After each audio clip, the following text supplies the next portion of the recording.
Mr. President,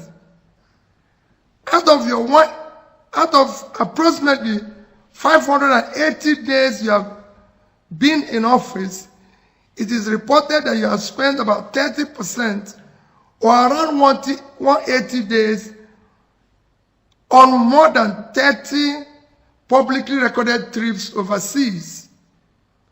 My appeal is that you dedicate 20% of 2025, roughly 72 days, to visit each of the 36 states for 2 days each.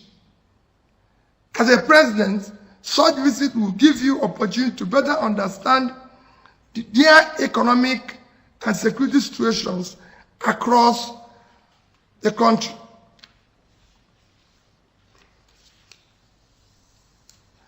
Further, it is time you visit our national hospitals and health facilities. You may consider, for example, that your next medical examination be conducted in one of our national hospitals or regional federal medical centers, such as FMC in Sokoto, Birnin Kebbi, Calabar, Umuahia, Akure, among others. This will allow you to assess the state of healthcare facilities available to Nigerians. It will also help you to understand the condition of our hospitals and clinics, enabling you to make informed decisions on how to upgrade and make them efficient. Endeavor to travel by road to observe the conditions of most highways. You can take short trips, for example, from Calabar in Cross River State to Uyo in Akwa Ibom, a distance of less than 100 kilometers, or from Benin in Edo to Warri in Delta. I recall taking President Obasanjo on a trip from Awka to Onitsha on the federal highway when I was governor of Anambra State.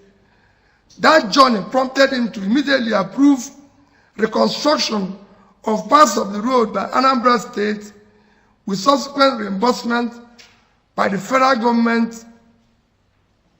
Such actions are immensely valuable.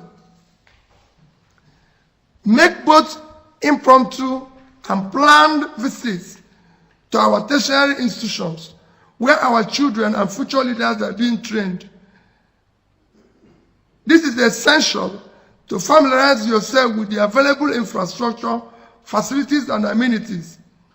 These visits will provide valuable insights into whether the resources of the Tertiary Education Trust Fund are being utilized optimally, and what is needed to sustain education is being implemented. I recall President Shagari visiting University of Nigeria, Nsukka, when I was a student there, and telling us, I've seen the facilities myself, and I assure you of my intervention. Institutional facilities improved significantly thereafter. As Commander-in-Chief, visit our military formations and security agencies, especially during their field operations, and provide them with morale-boosting assurances and support for optimal efficiency. Reiterate that they and their families will always be taken care of. Mr. President, many Nigerians are refugees and exiles in their own country. Visit the IDP camps and assure Nigerians that they will soon be returned to their communities, that they are working hard to restore peace and normalcy in different parts of the country. Mr. President, you are no longer governor of Lagos State. You are now the president of Nigeria. Therefore, consider spending your holidays in different parts of the country. Let your next Salah, Easter, or Christmas holidays be spent in Yola, in Sokoto, Jos, Akure, Yanegua, Abakaleke, among others. The single most challenging test you face is ensuring the future of elections are credible and truly reflect the will of the people. Finally, Mr. President, Nigerians need to hear from you directly, not through your proxies. Quarterly update on what you are doing to improve the situation is crucial.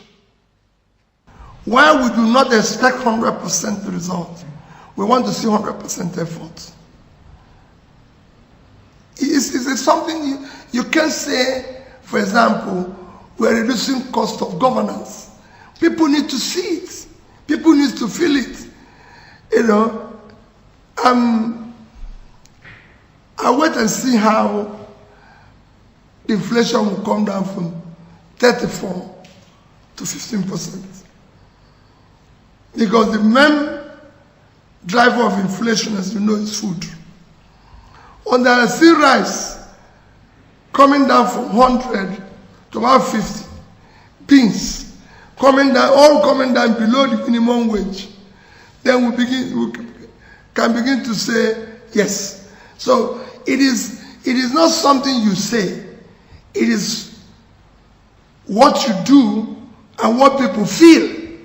Governance is about the feeling of the people, not you. And I can assure you that visiting the entire Nigeria will not cost up to a third of what he has spent in these 30 trips, just visiting Nigeria.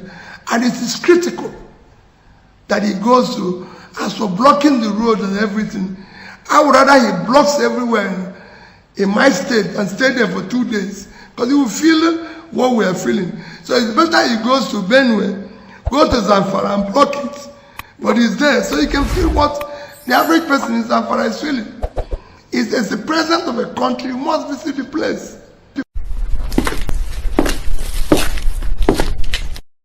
For over a decade, this has been the birthplace of innovation. Innocent Vehicles is a testament to resilience, employing international best practices to create more than just a car. Every vehicle here tells a story of durability, fuel economy and safety. Crafted with the African spirit, the Nigerian heart. These vehicles surrounding me embody the unique concept of regionalization, each one designed to cater to the tastes and preferences of our people. From the streets in Nigeria to the terrains of the Sahara, these vehicles are designed for our roads, for our people. This is more than a vehicle. It's a symbol of our progress, our resilience, our collective success story. Your feedback drives us to continuously innovate and improve. Innocent Vehicle, the pride of African roads.